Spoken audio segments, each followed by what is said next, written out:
Alrighty, welcome back everyone. We just talked about some of the new developments in the playoff discussions. The revenue deal seems to have been agreed to by the ACC and the Big 12.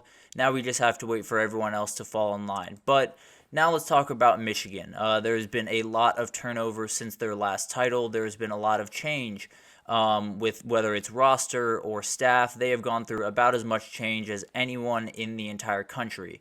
But it's been about 64 days since they've won that title, since they've lifted that trophy, and about 60 of those have had something or other to deal with, something or other changing around that program.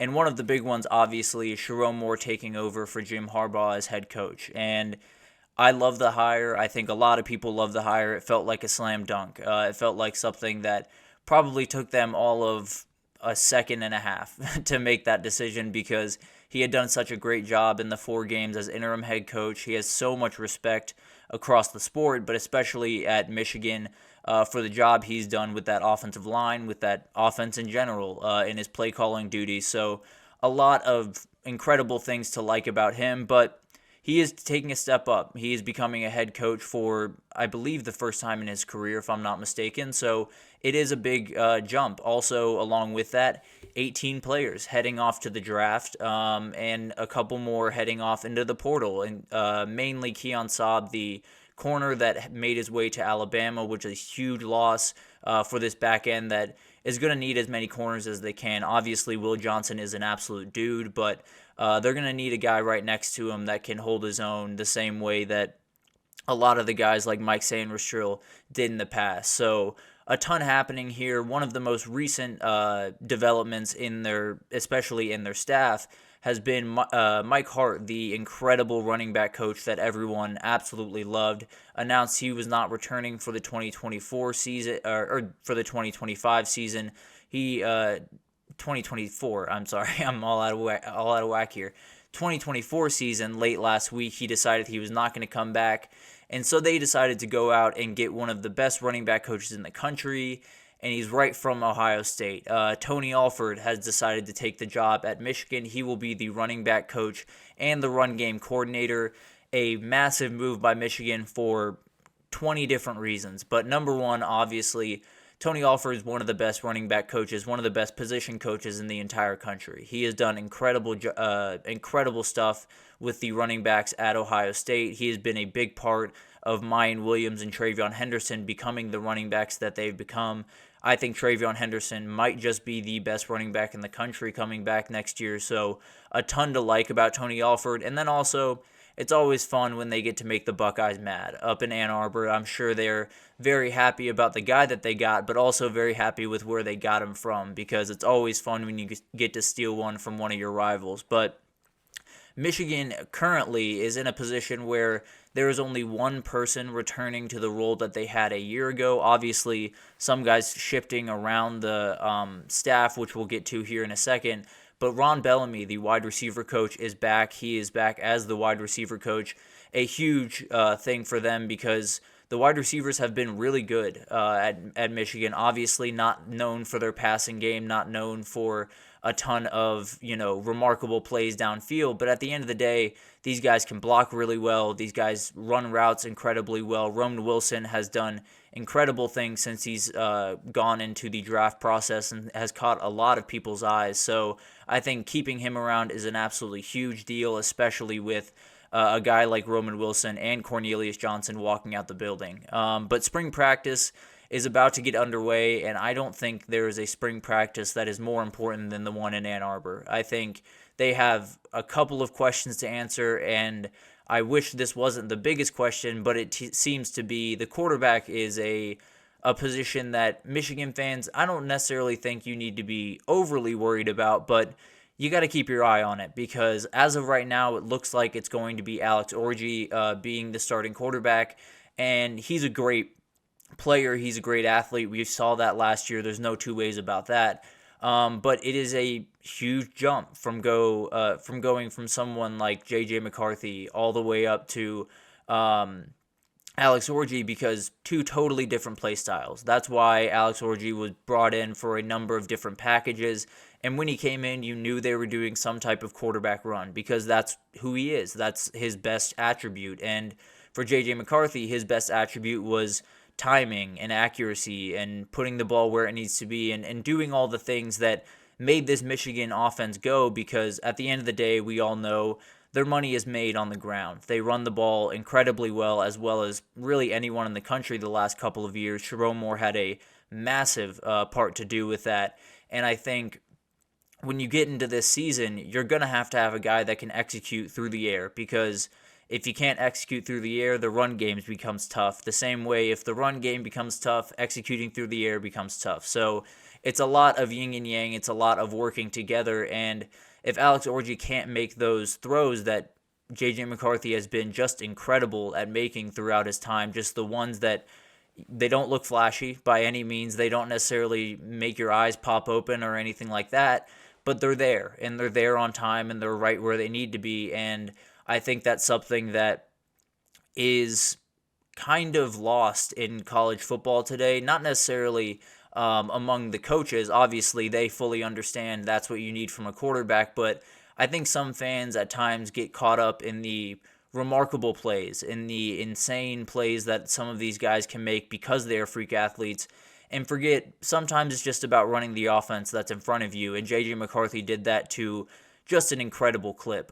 So replacing that is going to be really, really tough. And there's a lot of different hurdles here. There's a lot of different guys finding their way out. Obviously, we talked about J.J. McCarthy, but Blake Corum on his way out. Obviously, getting Donovan Edwards back is huge, which we'll talk about here in a second, but you also lose wide receiver 1 and 2, Roman Wilson, Cornelius Johnson. You lose 6 offensive linemen. That is just an insane number. Zach Zinter, obviously, a huge part of that. Drake Nugent, another huge part of that. So a lot of guys that were a huge part of their success a year ago on the way to the NFL. Chris Jenkins on the D-line, Junior Colson, their leading tackler from a year ago, Mike Barrett at linebacker, Mike Sanderstrill, as we talked about, all out the door. All of those guys are gone.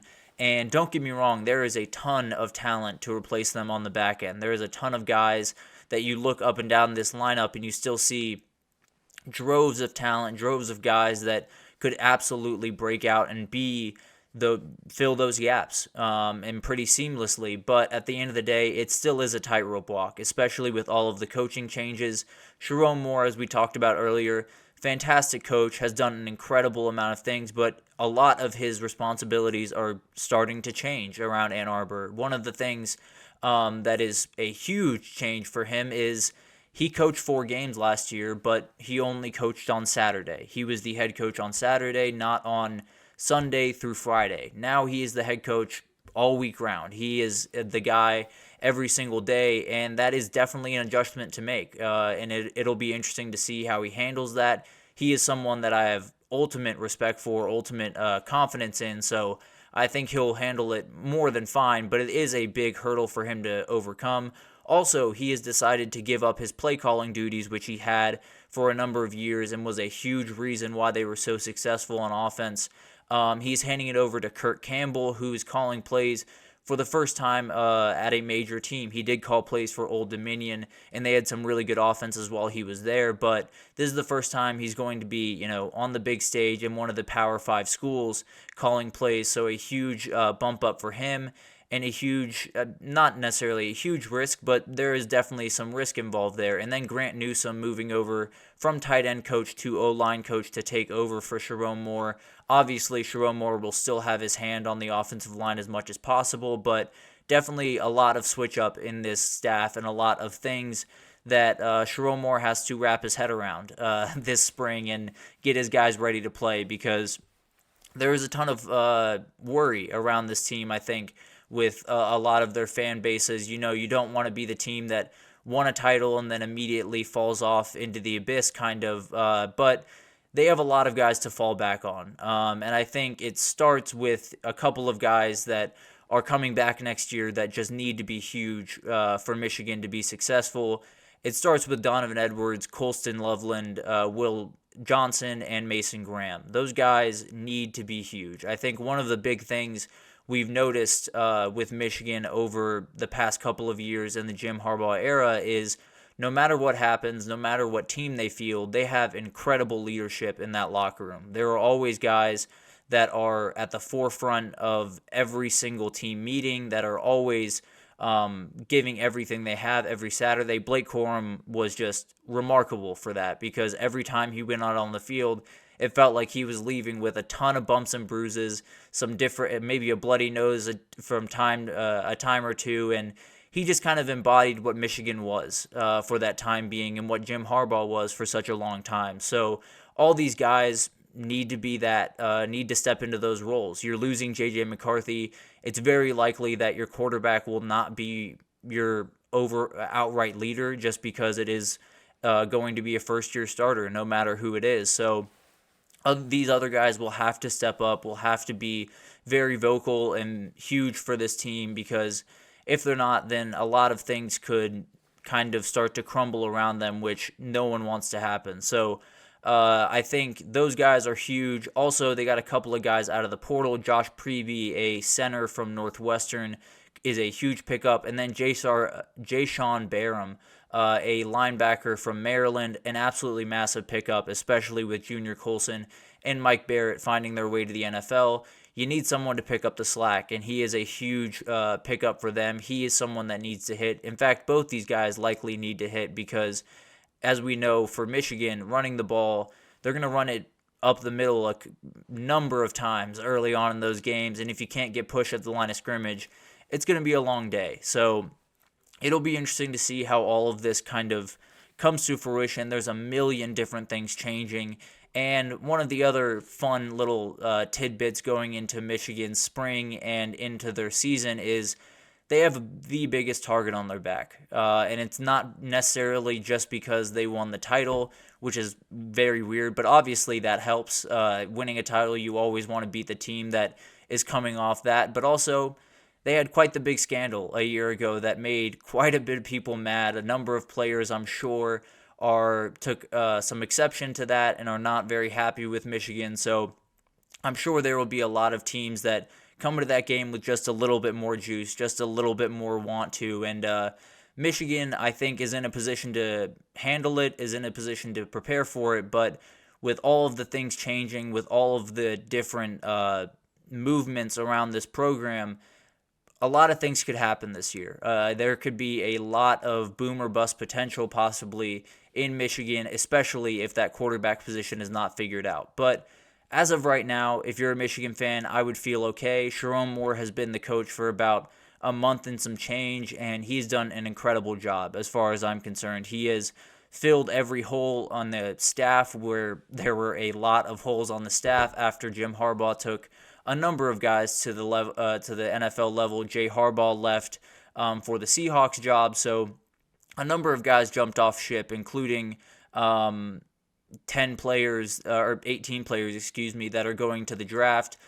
Tons of guys to turn over, tons of things to figure out with Michigan, but right now they're dealing with it pretty seamlessly, as well as you could have hoped, I guess, if you're a Michigan fan. But at the end of the day, the spring and eventually the 2024 season will tell you exactly how far they have come and if these changes are really going to impact them long term. But for right now, you're sitting pretty if you're a Michigan fan. You let the chips fall where they may through spring and into the 2024 season. But that'll do it for the Michigan talk for the time being. When we come back, we're going to talk about the biggest hurdles for some of the top contenders. We will include Michigan in that group, but tons of guys that have incredibly talented teams, but there's just that one area that if they could get a little bit better, everything would be slotted to make a run at a national title. But we will jump into all of those after this break, so definitely stick with us.